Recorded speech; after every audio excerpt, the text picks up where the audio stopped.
Hey, my name is Mirza, and you are watching Forever Loud.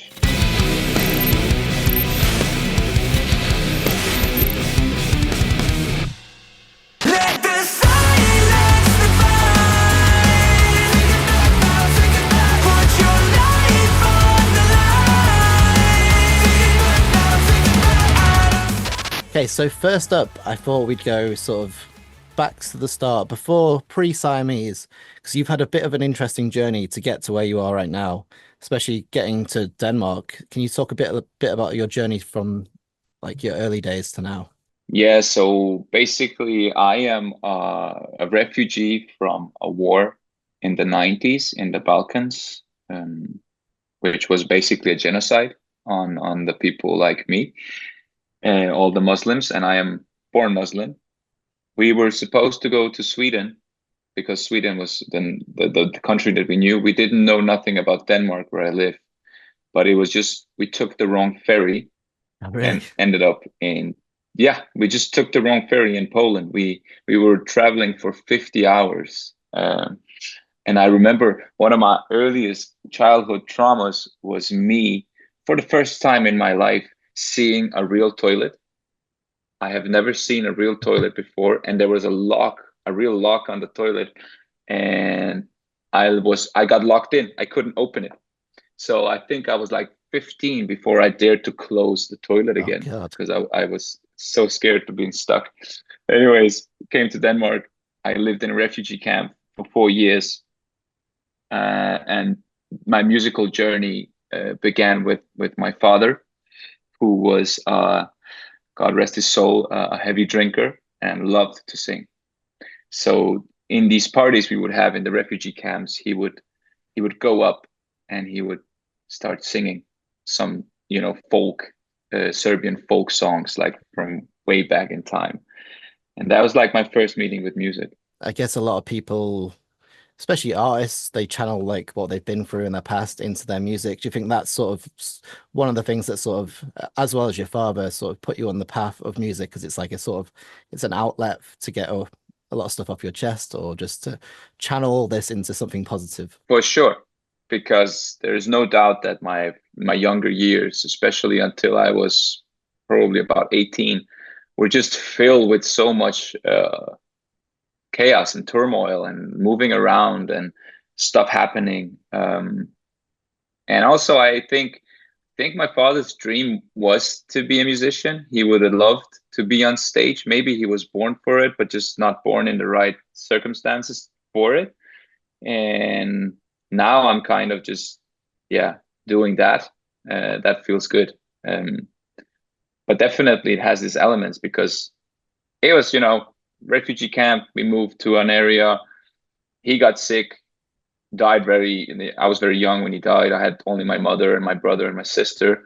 And so I guess metal was just meant to be for me because it's,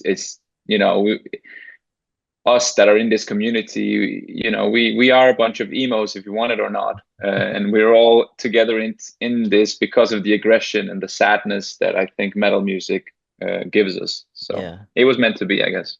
What sort of year was that around? So when 90 you 92.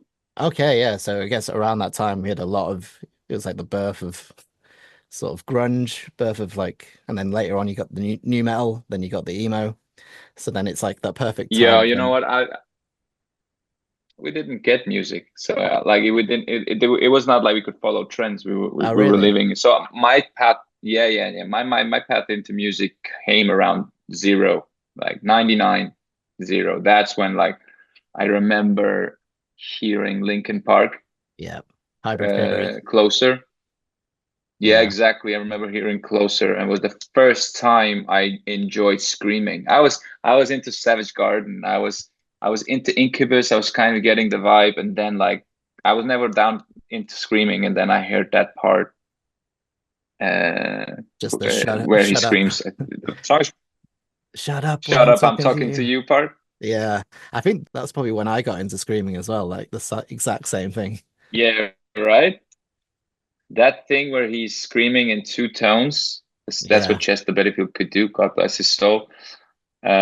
One step closer, obviously closer. One step closer. When that part hit, I was like, oh, something is happening to my body. Yeah, and then that So leads you, that's my intro. yeah, that leads you onto a path of so many amazing bands, especially around that era. What were some of like your favorite bands growing up, Yeah, especially yeah, in yeah. the noughties? I was huge, huge on Incubus. Yeah. Like that was, I have tattoos. I have tattoos that Brendan Boyd kind of did. I still have Oh, them. I have the amazing. second album.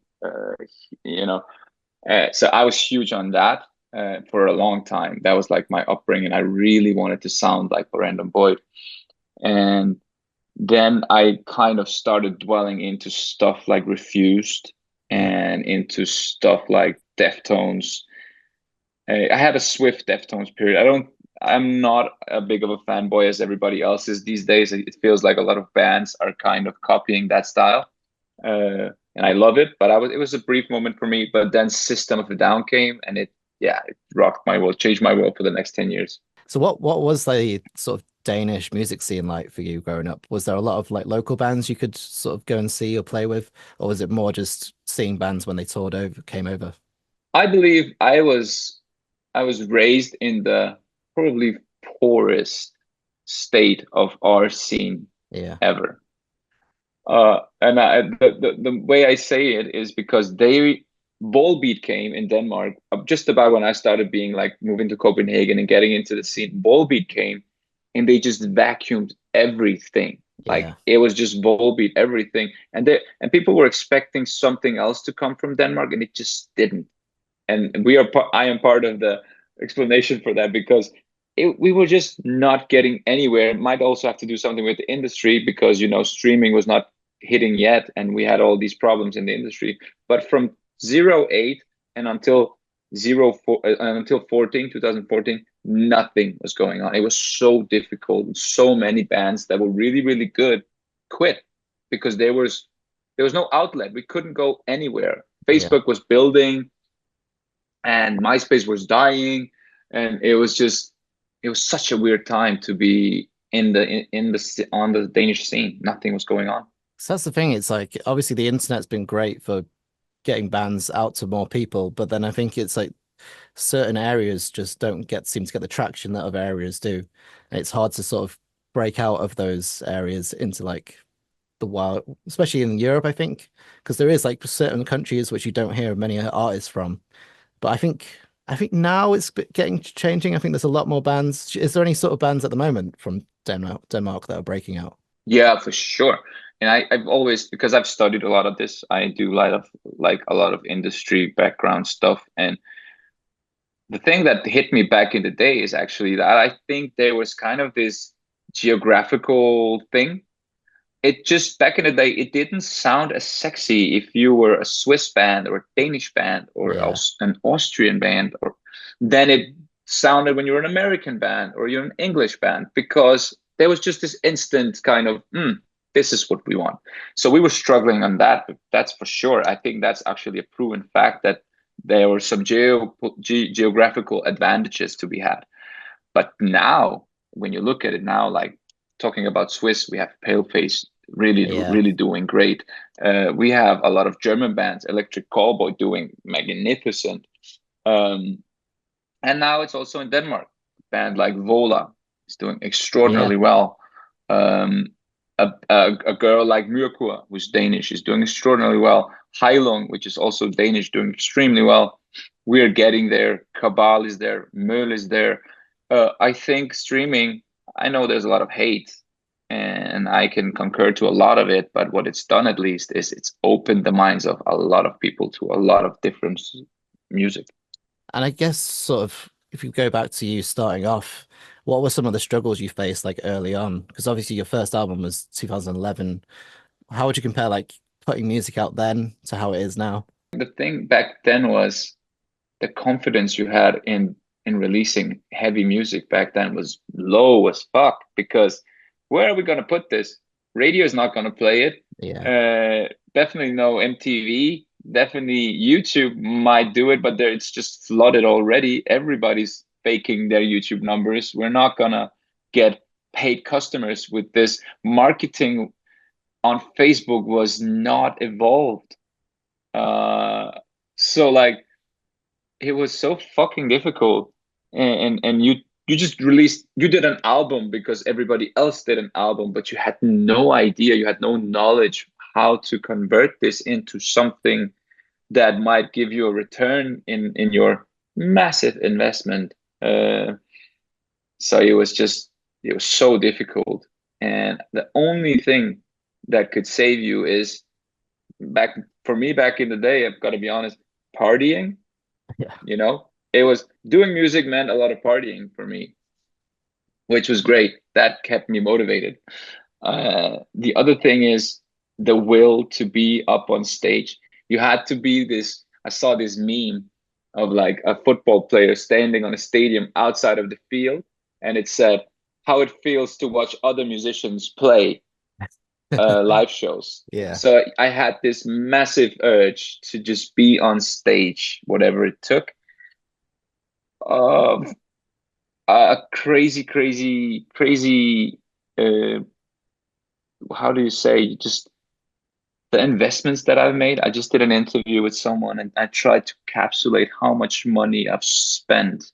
And I've Yeah. spent £300,000, not pounds, but euros over the course of 12 years. Just me. I've Yeah. spent 300,000 euros just to make something work. Um, But that's the thing. It's it's crazy, like right? because Uh, you invest it to make your art, which doesn't the art doesn't necessarily pay it back, but at least you have a product to show for it. It's not like you feel like you've spent it well because you come out with this thing that you're proud of. But yeah, I'm the same. I've spent so much on equipment and stuff where I'm like, I haven't made the money back that I've spent, but I'd be able to create stuff that I'm proud of. But So yeah, bro, I haven't made the money back either. I haven't yeah, made the money back either, not yet. But I think the thing with that was, okay, um, if I don't do this, I have to change my whole identity. I have to change yeah, who I am, who I feel like. I'm, I've I've always felt creative. I've always been that guy, and singing and being in a band, that was always me. And I have to, at some point, I have to change that, obviously. But I was not ready to give up on that dream, and then I just keep spending, and luckily I was good at finding that money all the yeah, time. But it's, I understand why people quit. yeah. You Well, that damn, you have. I was thinking, speaking about like your journey through music, obviously your first album was 2011. How do you think your sort of music and your sort of creative output has changed from then till now? I had no clue on how to write a song in 2011. I just knew how to sing. I was like, so that's a massive change. I think about it took me about 5 years to understand how to write a song, at least how I wanted to write a song. So that's the biggest difference.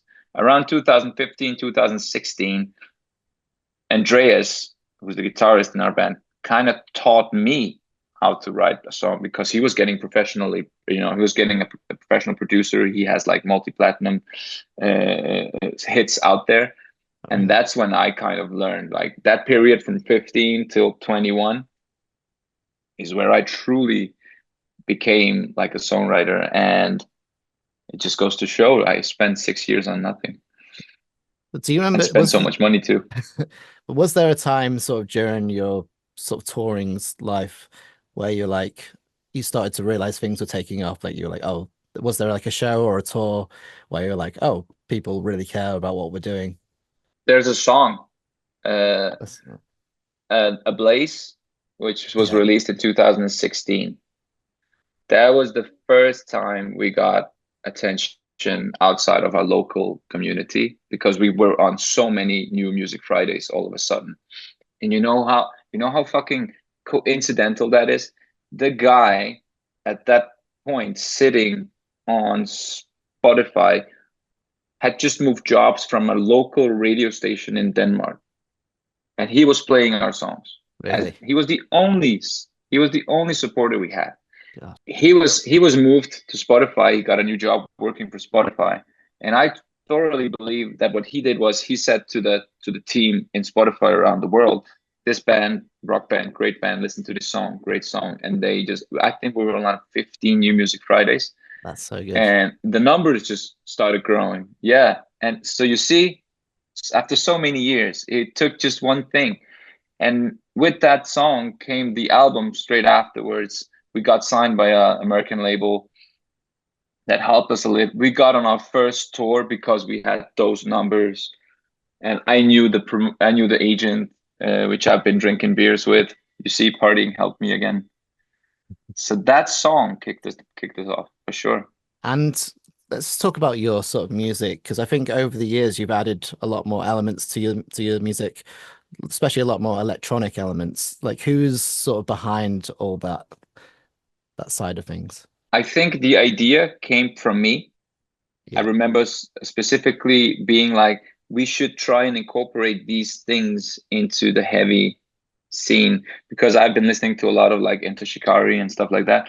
yeah, But the mastermind of doing it and facilitating is Andreas, because Andreas is like, he is all into EDM, and he has this very large cartotek of sounds and knows how to make them work and knows how to make them sound good. Because I think one of our strengths is we could easily had done the electronic parts and put them in like a lot of other bands do. But what I think he excels at is they sound so good.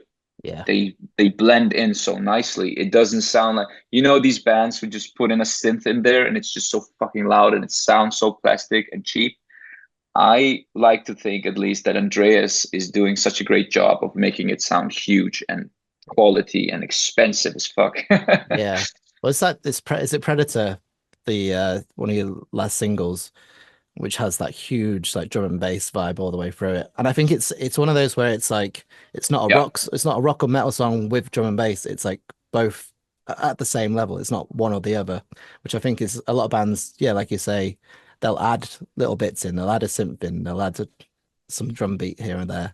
But this soup feels like it's drum and bass and metal in one sort of package. Yeah, and I think the reason we can do that is we don't necessarily feel like we fit in any shoebox. We can kind of do one song this way and another song the other way. And I also feel like when we are live that we have a very, very, very diverse Yeah. band of people. We have the 50-year-olds, we have the young women, and we have the young guys who like to march, and the young women who really, like the lyrics. And so it's there's something there for everyone, and I like that. I like that about us. Well, that leads me on to the album Elements. Obviously, the title suggests is that sort of a representation of like you've obviously got elements from different genres all into one body of work. Yeah, I love this because every time we do an interview, the interview actually has a very good proposition of why we've called it the title.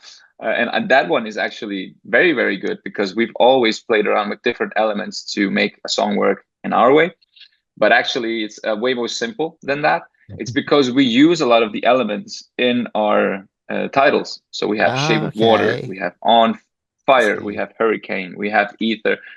So it's way more easy than that. But I also see some of the reviews now coming in, and they also use the fact that we called it elements to describe our sound, which there you go. Sometimes it makes more sense than we even thought. So Well, like speaking of the album, can you talk us through some of your sort of favorite tracks on there, and maybe ones that maybe people haven't heard that which might surprise them? I can start there. They're two very different songs, and people will either hate it or love it, but it's just so much us that we decided to do it.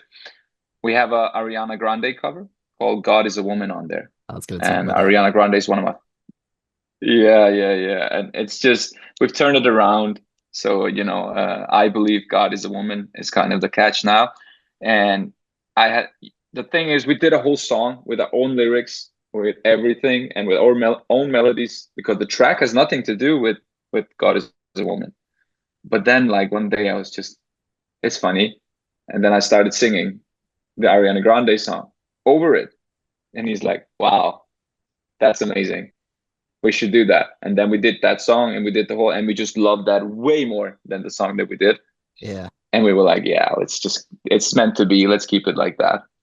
And the other one, which is truly something that will, either you love it or hate it. It's a song called This Is Not a Song. It was just the song that couldn't be written. There was no song there because there was just a bunch of riffs that really sounded great when you just heard the 30 seconds.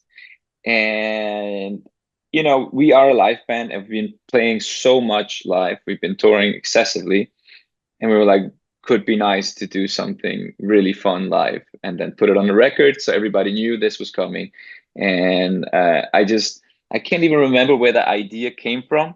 It must have been from scrolling from freaking TikTok all day and just being like, what do people do and what trends are there out there and what could be fun to do and what would be a nice thing, like a really fun thing.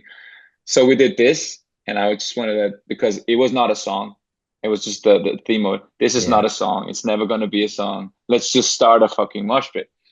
And that's how the song came about. And we played it live. We were on tour with Corey Taylor this whole June. And, we've been playing for thousands of people who were basically strangers who've never heard of us. And that song just every night, no matter what country, no matter what culture, everybody understood that. And that's going to be so strong for us in the Yeah. years to come when we play live. It's a very nice break for everything. It's very cool. You You've might got, sorry, I was going to move on to your features on the album because obviously you've got 1056 and Resolve. Are they sort of friends of yours through touring and just getting to play shows around the world? Yeah, I mean, first of all, I think there's a lot of great things happening in France with music. The bands that are coming from there are extraordinarily good, creative, and they're just top notch. So me, I'm leaning in. I'm just listening to what's hot out there and be like, okay, Resolve is doing a great job. 1056 is such a great band. We've toured with Resolve. We're good friends with them. I've managed them.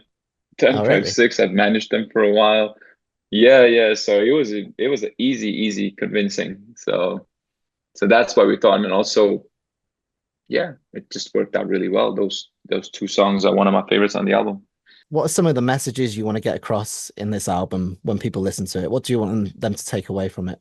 I hope that people see this as a refined, even better version of Home, because all the things we did at Home, we kind of did again on Elements, but we think it's better. We think it's more catchy. We think it's more powerful. It's heavier, and but I also just hope that Elements for us is just a testament of keep going and doing what you do and believe in what you do.